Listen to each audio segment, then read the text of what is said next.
Bien, seguimos en conversaciones poderosas aquí en MSA 2023. Estamos con un gran referente espiritual, estamos con Nahuan, una persona que sin duda muchos de ustedes ya conocen a través del impacto que él ha tenido en las redes sociales, con sus talleres, con sus conferencias, con sus viajes. Son 50 años de transformación personal. Nahuan, muchísimas gracias por acompañarnos hoy. Lo recalco porque 50 años de transformación es todavía estar en el proceso, ¿no? Sí, es un tiempo, gracias por la invitación, es un tiempo dedicado a explorar el mundo interior. Creo que es la aventura más grande que una persona puede emprender, ¿no? Y eso obviamente que trae repercusiones dentro de cada uno de nosotros, en nuestras vidas y en nuestro entorno, ¿no? Esa búsqueda es una maravilla, es una deuda que tenemos con el alma. La vida creo que recién se transforma en algo real cuando uno descubre lo que uno es y el sentido que tiene esta vida, ¿no? Y como a nosotros nos gusta reconocernos en otros, porque así también, ¿cierto? Validamos nuestra propia historia y nuestras propias transformaciones, nos gustaría que nos compartieras como parte de este proceso, como un odontólogo, como tú, el año 1973 comienza este camino espiritual. ¿Qué es lo que te lleva a ti, o cuál fue ese salto de conciencia que te llevó a iniciar este proceso de transformación personal? Está muy buena la pregunta porque me retorna a un espacio mío de estudiante, ¿no? De la cátedra de odontología, ¿no? La carrera de odontología en la Universidad de Buenos Aires, y me encontraba con un montón de cosas que no podía resolverlas como profesional, ¿no? Siempre lo cuento esto porque es muy significativo, ¿no? En la cátedra de periodoncia, que es una enseñanza que se da de la ligación que tiene el diente con el hueso, ¿no? Es decir, cómo el diente se une al proceso óseo y las consecuencias que tiene en el desgaste de la tabla del hueso cuando suceden ciertas cosas que uno las corrige desde la clínica, que es la oclusión, la forma de relacionarse los dientes, la limpieza y un montón de factores, ¿no? Que hacen que eso se reabsorba el hueso. Sin embargo, cuando vos seguías todo el parámetro que nos enseñaba la cátedra, aún eso se seguía reabsorbiendo. Y eso me generaba a mí una especie de insatisfacción, ¿no? Interior, que me llevó a la conclusión de que ese diente tenía un dueño, que ese diente no estaba aislado, ¿no? Que ese dueño pensaba, sentía, vivía, tenía una vida, tenía sus sueños, tenía una historia personal, y que al no poder resolverlo, ¿no? Desde la conciencia lo manifestaba en la boca, huella que dejaba en la boca. Y ahí me di cuenta de la relación que tenía, ¿no? La mente con el cuerpo. Y ahí empecé una investigación del campo sutil. Y ahí entré en un universo maravilloso que de la visión clásica nunca se había revelado. Y ahí entré a darme cuenta que hay un mundo ahí que nos está esperando con infinidad de posibilidades, ¿no? Pero hay que entrar desde esta perspectiva no material. Y precisamente en ese mismo momento, ante una crisis que estaba viviendo, la vida me llevó a encontrar una escuela de misterio en esa época, que era muy, muy difícil, porque en Argentina estaba la persecución del proceso, ¿no? Militar, y era muy difícil esas reuniones. Sin embargo, a pesar de todos esos riesgos, íbamos escondiditos, íbamos a esas ceremonias antiguas, ¿no? Donde entramos en estado de conciencia modificada y podíamos entrar en esos campos, ¿no? que se empezaban a revelar. Y bueno, dentro mío fue un cisma, un salto cuántico de una visión clásica de la vida a una visión multidimensional, ¿no? Porque además somos seres multidimensionales. Exacto. Lo que tú me cuentas me hace mucho sentido. En las facultades de medicina, por lo menos en Chile todavía, se trata la enfermedad, no la prevención de la enfermedad. Claro. Se habla del cuerpo físico, pero no de los otros cuerpos. Y hay cuerpos que son muy importantes. El cuerpo emocional, por ejemplo, el impacto que tienen los pensamientos, las emociones en nuestra salud física, en nuestra salud mental, que es lo que tú me estás comentando, es muy grande. Y eso claramente hace 50 años era toda una revolución, me imagino. Exacto. Por ejemplo, como vos me decís, el concepto de la enfermedad, nosotros lo vemos desde un lugar diferente, ¿no? La enfermedad no es un castigo, no hay que luchar contra la enfermedad. La enfermedad es una señal de la inteligencia que te viene a proponer un cambio. Hay que leer la metáfora que trae, ¿no? ¿Cuál es ese cambio? Cuando empezó la forma que uno no puede relatar lo que le pasa adentro, ¿no? Es decir, se traba en el campo emocional, se traba en el campo mental. Hay un montón de situaciones que te están mostrando que algo no está funcionando en tu vida, que no está fluyendo. El último horizonte que tiene la inteligencia para mostrártelo es el cuerpo físico. La última señal en el síntoma. Entonces, ¿qué te está mostrando? Que hay algo que tenés que cambiar, que hay una frecuencia en tu alma que no está fluyendo y que tenés que cambiar. Por eso la enfermedad no se combate, la enfermedad se le entiende como producto de la inteligencia, que es el esfuerzo que hace la existencia para venir a sanarte la enfermedad. Entonces cambia el paradigma, no luchamos con la enfermedad, la entendemos, la leemos, le comunicamos al paciente, ¿no?, que le está manifestando los cambios operativos que tiene que hacer en conducta. Y ahí empieza un proceso maravilloso donde la persona se hace cargo de su propia autosanación. Es volver a la responsabilidad personal, ¿no? Lo que nosotros hemos hablado también con otros relatores, la responsabilidad nosotros siempre la hemos visto socialmente como una obligatoriedad de cumplir con algo. Sin embargo, es la habilidad que tenemos para responder. Exacto. Si uno desglosa la palabra de responsabilidad, exacto, es la habilidad que tenemos para responder ante lo que nos pasa en la vida. Y si no estamos preparados emocionalmente y si no estamos preparados de los otros cuerpos con los cuales estamos compuestos, es muy difícil que podamos llevar una vida en equilibrio, armónica, y que podamos sintonizar con esta nueva conciencia que nos lleva a la construcción de esta nueva identidad, de esta nueva humanidad, que es lo que estamos viendo hoy en MSA. Me gustaría que me contaras también cómo ha influido la naturaleza, por ejemplo, en toda esta transformación. Tú tienes un centro en Córdoba, has hecho chamanismo solar, haces terapia, haces talleres, impartes tu sabiduría, todo este camino en ese lugar, pero me imagino que la naturaleza también te ha hablado, también te ha entregado muchas respuestas a esas preguntas que tú traías en esta crisis. Mira, está muy buena la pregunta, ¿no? Porque cuando uno empieza el proceso del cambio, ¿no?, inmediatamente la mente empieza a tirar horizontes aleatorios, pero de una forma mental, ¿no? Entonces empieza a aparecer una forma, otra y otra, pero es una confusión mental. Entonces en un momento me dije, tranquilo, mi meditación, mi silencio, mi entrega al alma. Es la inteligencia la que propone el cambio, no es nosotros. La inteligencia de pronto sincroniza el cambio para que vos en la naturaleza puedas encontrar la inspiración, puedas encontrar la energía que sustenta tu modelo.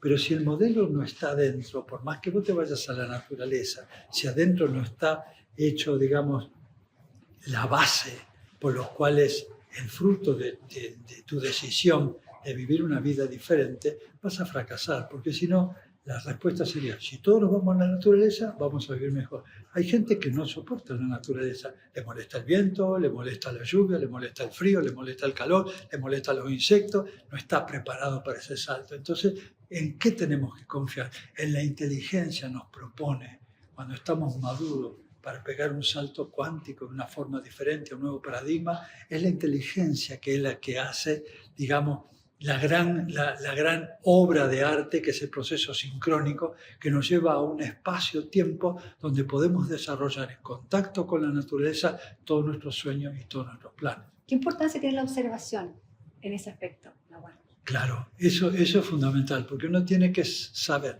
la certeza que da. Cuando esto sale de mi mente inferior, de mi mente ordinaria, de esa especie de caos mental, voy a estar en la duda, en la dualidad.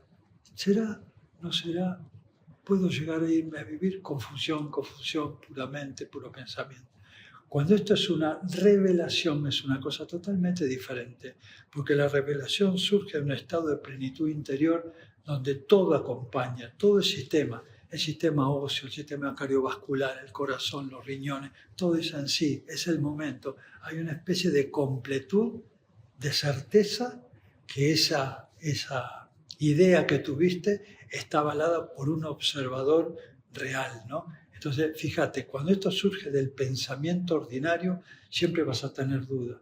Cuando sucede el momento presente y esto lo coordina la inteligencia, vas a sentir un registro de certeza en tu corazón donde no hay duda. Y en esa plenitud uno se entrega al alma y es el alma después la que genera la maravilla de sincronizar todo lo demás. Y este camino que tú elegiste en el silencio, ¿cierto? En el ir escuchándote y observándote desde afuera, ¿cómo lo puedes compartir? ¿Cómo lo puede la gente hacer en la vida cotidiana, en este mundo tan caótico, por decirlo de alguna forma, que estamos viviendo con la emergencia climática, con la ebullición del ambiente, ¿no? Con el planeta que se está quemando, inundaciones, con la salud mental en el mundo, que está en el peor momento de la historia, según lo que se mide por lo menos en todos los continentes?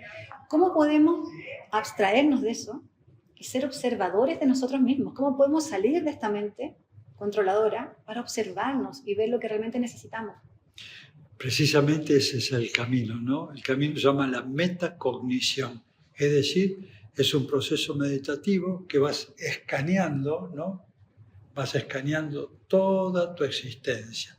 Primero el cuerpo físico, vas viendo cómo se comporta el cuerpo físico, si hay dolores, si no hay dolores, si hay esto, lo otro. Es un escaneo en el nivel físico.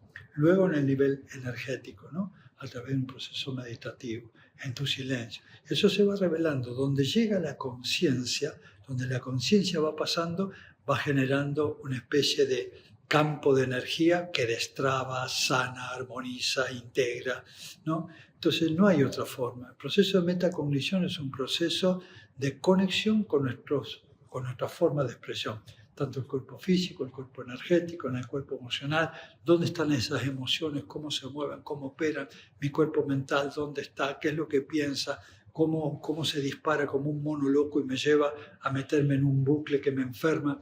El observador modifica lo observado, dice la mecánica cuántica, ¿no?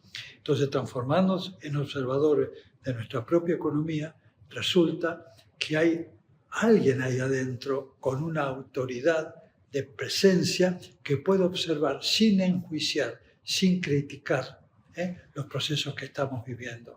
La sola observación hace que la conciencia, enfocando esa área, la armonice y la sane. No hay otra forma. La meditación y entrar en el silencio, entrar en contacto con la inteligencia, es el campo vibratorio que sana, armoniza, y no solamente en los niveles internos, sino también en la periferia, nuestros vínculos, nuestras relaciones, nuestra profesión, nuestro trabajo, nuestra abundancia, la conexión con el mundo, con la vida. Es decir, es global, es holística. Nuestro entorno, además, Nuestro ¿no? entorno. Como dice Bruce Lipton, lo más importante no es el núcleo de la célula, sino la membrana, donde se está desempeñando. El cerebro, exacto. Exactamente. Ahora, también hay un tema que es importante indagar, creo yo, en lo que tú señalabas como metacognición, y es que nosotros vivimos en un modo piloto automático más del 95% del tiempo.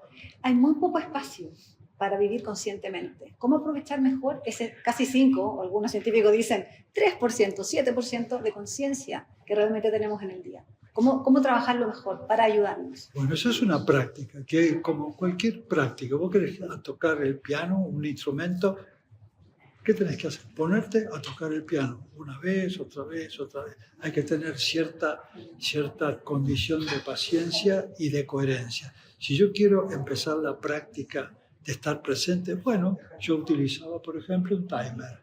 Estaba trabajando en el consultorio y tenía un timer, sonaba cada 10 minutos. Entonces, cada 10 minutos sonaba y me decía dónde yo estaba. Por ahí, en cualquier lado. Estaba trabajando automáticamente, muy bien, pero la mente en otro lado. Entonces, esa práctica de que te va a pescar afuera, volver dentro tuyo, es como tener un sensor ahí afuera que te está diciendo ¿dónde estás? ¿Dónde estás? ¿Dónde estás? Entonces, es una de las prácticas donde uno empieza a entender de que estando presente hay una cualidad que yo llamo creatividad fundamental, que surge del momento presente, algo nuevo, algo creativo, que no viene de la historia, de mi memoria, de mis referentes históricos, que surge del momento presente. Es muy bello estar presente y sana nuestra vida, pero hay que practicarlo, no es una cosa que te va a llover del cielo el estado de presencia, porque la conciencia que tenemos, la conciencia de vigilia, es una conciencia absolutamente de sueño. Estás en el pasado, estás en el futuro, jamás en el presente. Hay que practicarlo. En mindfulness, por ejemplo, que es una práctica que se hace, hay un montón de ejercicios para que vos puedas practicar estar presente. Por ejemplo, me levanto a la mañana, me lavo la cara, agarro el cepillo de dientes, le pongo la pasta, me lavo los dientes. ¿Lo estás haciendo vos o lo hace el automático? Cosas simples, ¿entendés? Cada vez que voy a abrir la puerta de mi casa, quiero estar presente. Cada vez que voy a comer algo, quiero estar presente. Cada vez que voy a tomar un vaso de agua, quiero estar presente.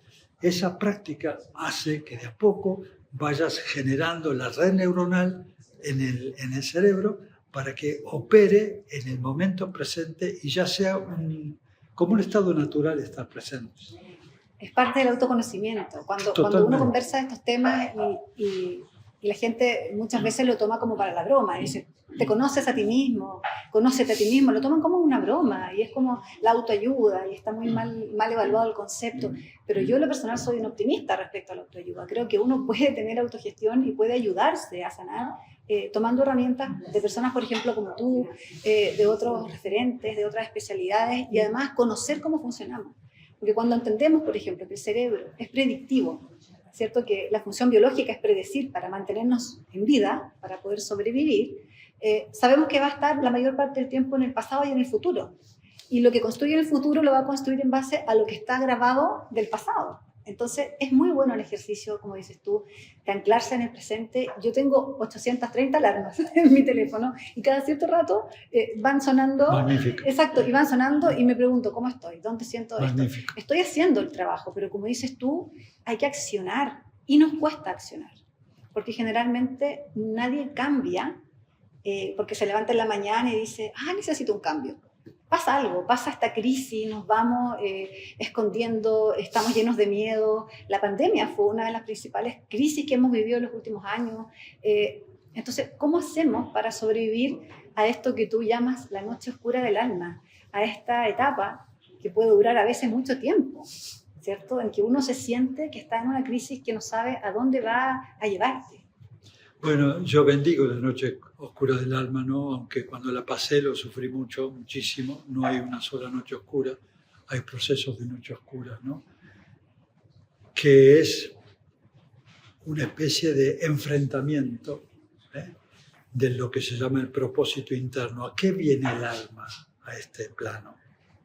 Trae un propósito, ¿no? El alma viene con una información, con una sabiduría y quiere desarrollarla en el tiempo de vida que tenemos.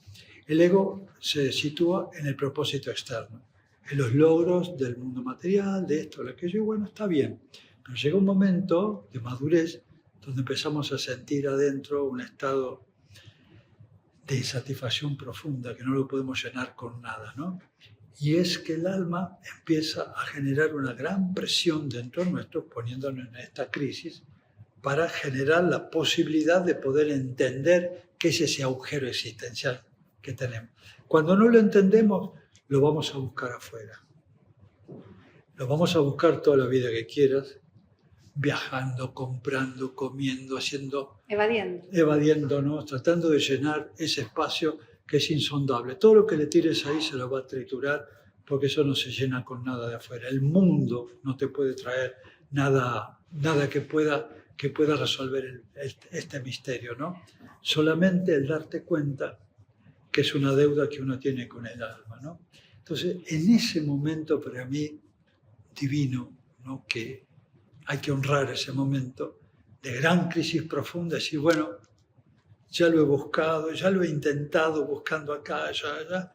El último recurso es, bueno, vuelvo a mi corazón, alma mía, hágase tu voluntad y yo ahí te escucho. Bueno, ese es el punto. Alma mía, hágase tu voluntad. Entonces el alma dirá, bueno, por fin se dejó de buscarlo afuera, se dejó de buscarlo en la mente. Pues la mente, que es el que trae el problema, no te va a solucionar el problema. Pues como un tomate luchando contra otro tomate.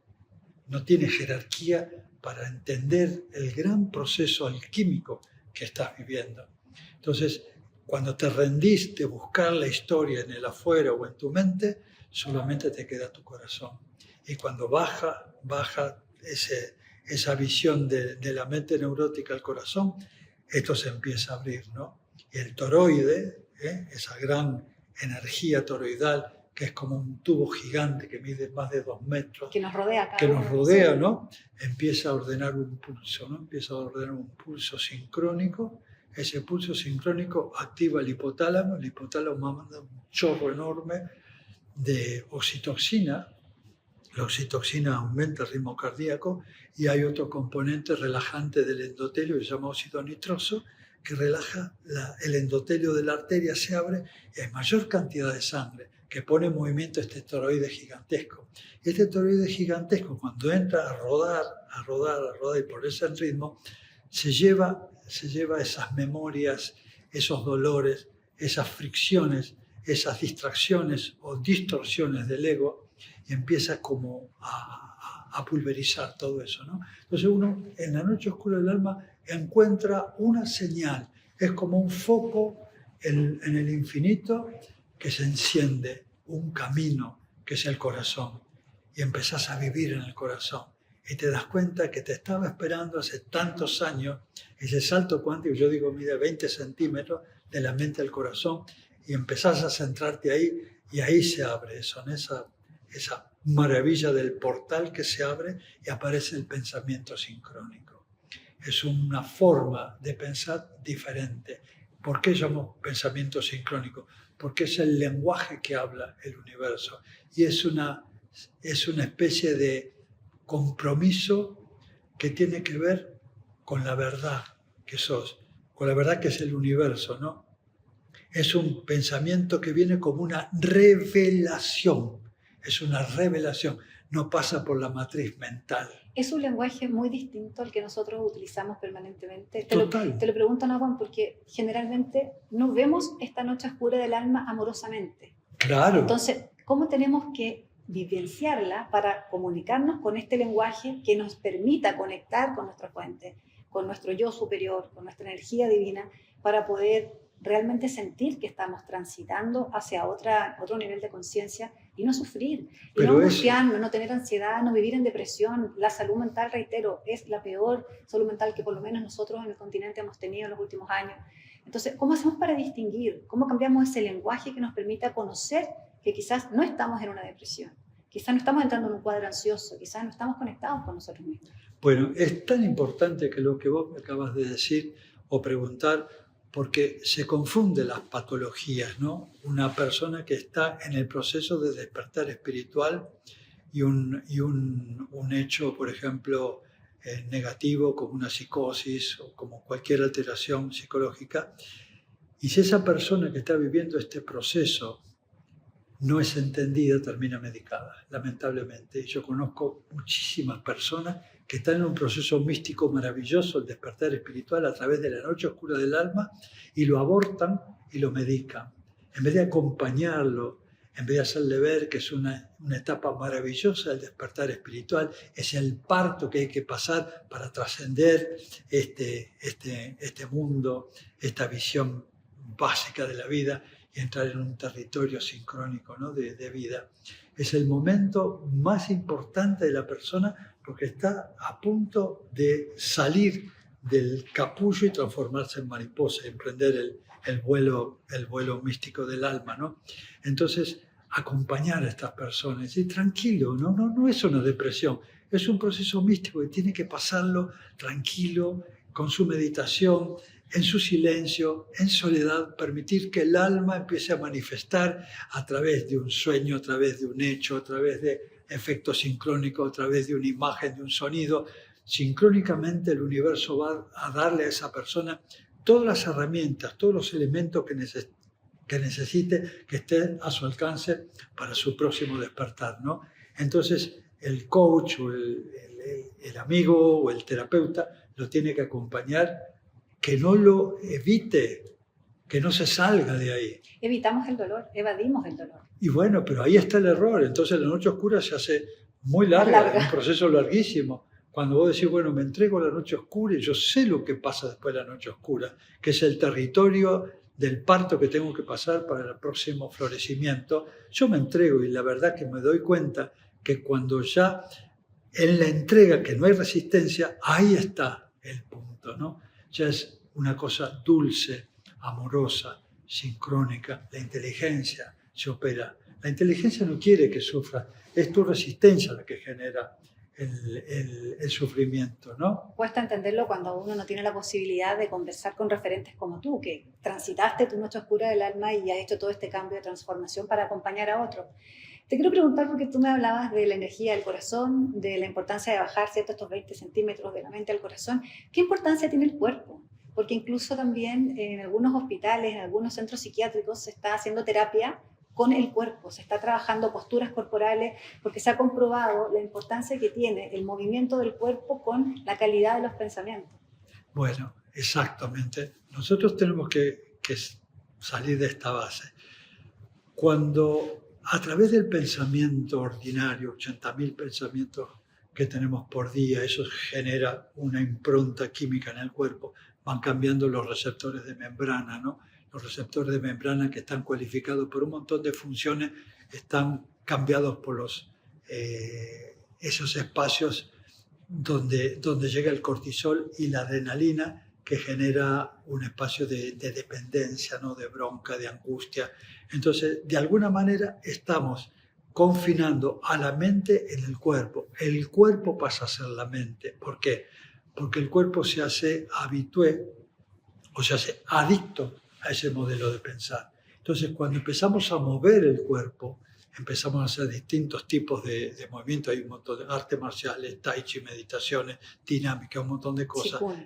Qigong, por ejemplo, claro, cambia la naturaleza química del cuerpo para poder rescatar esa mente que estaba atrapada en el cuerpo y empezar el cuerpo a cambiarle los receptores de membrana por lo que corresponde, ¿no? Entonces, el cuerpo es muy importante moverlo adecuadamente para poder romper ese mecanismo hipnótico que tiene el cuerpo cuando sus receptores de membrana cambian, porque vos, por ejemplo, cuando tenés instalado esta impronta biológica en el cuerpo, determinada adicción a pensar de una manera, a sentir de una manera, vos decís, bueno, ahora voy a empezar a pensar diferente, ya no quiero pensar nunca más así, y digo, bueno, ya lo logré. Pero las 2 horas, cuando los químicos faltan, los neuropéptidos que empiezan a circular por tu cuerpo, empiezan otra vez, el cuerpo te lo pide, se transforma en la mente, y otra vez el mecanismo hipófisis suprarrenal vuelve a manifestar esos químicos y empezás a pensar de la manera que estás sintiendo y empezás a sentir de la manera que estás pensando. Otra vez estás enroscado en el bucle. Por eso hay que rescatar la mente del cuerpo para que liberarlo, ¿no? Entonces la terapia corporal para mí es una de las terapias fundamentales que nos ayudan en este proceso. Claro, porque al final es un círculo, ¿no? El pensamiento genera emociones y las emociones vuelven a generar pensamiento. Nahuatl, nos queda poquito tiempo, pero quiero hacerte una pregunta hacia el futuro. Si tú hoy pudieras ahí en tu centro, junto a la gente que siempre va a practicar contigo, tomar un cofrecito y poner herramientas que le puedan servir a esta nueva humanidad que estamos construyendo y que puedan abrir nuestros nietos, nuestros descendientes, ¿qué es lo indispensable? ¿Qué es lo que no podría faltar en ese cofre? ¿Qué buscaría en ese cofre, no? En ese cofre puede que falte la identificación, ¿no? ¿Qué significa esto? Con aquello que nos identificamos. Cuando nos identificamos con lo que no somos, que es el fragmento, yo lo llamo el no yo, lo que no somos, entramos en el circuito de ese bucle mental y emocional donde nos va a llevar a una vida sin sentido. Cuando fracasamos en esa búsqueda empezamos a darnos cuenta que hay una deuda que tenemos, ¿no? Que es descubrir aquello que somos, ¿no? Esa parte trascendental que somos, reconocer nuestro linaje divinal.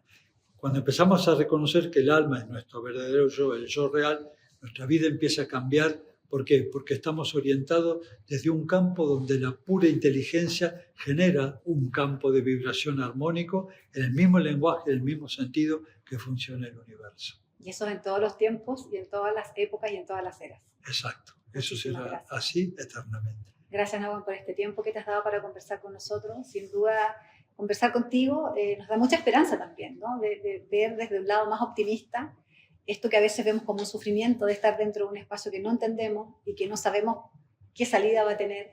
Pero conversar contigo nos ayuda, y me imagino que ustedes también que están viendo esta entrevista, a entender y a comprender un poco más que es parte de nuestro proceso, de elevar la conciencia y de poder ser parte de la construcción de esta nueva humanidad. Gracias por el aporte que estás haciendo. Me parece fundamental en este momento que esta cualidad que tenés para saber preguntar y movernos en el ámbito del nuevo hombre, del nuevo tiempo, es fundamental como una semilla de esperanza para este tiempo. Así que el agradecido soy yo. Gracias. Gracias.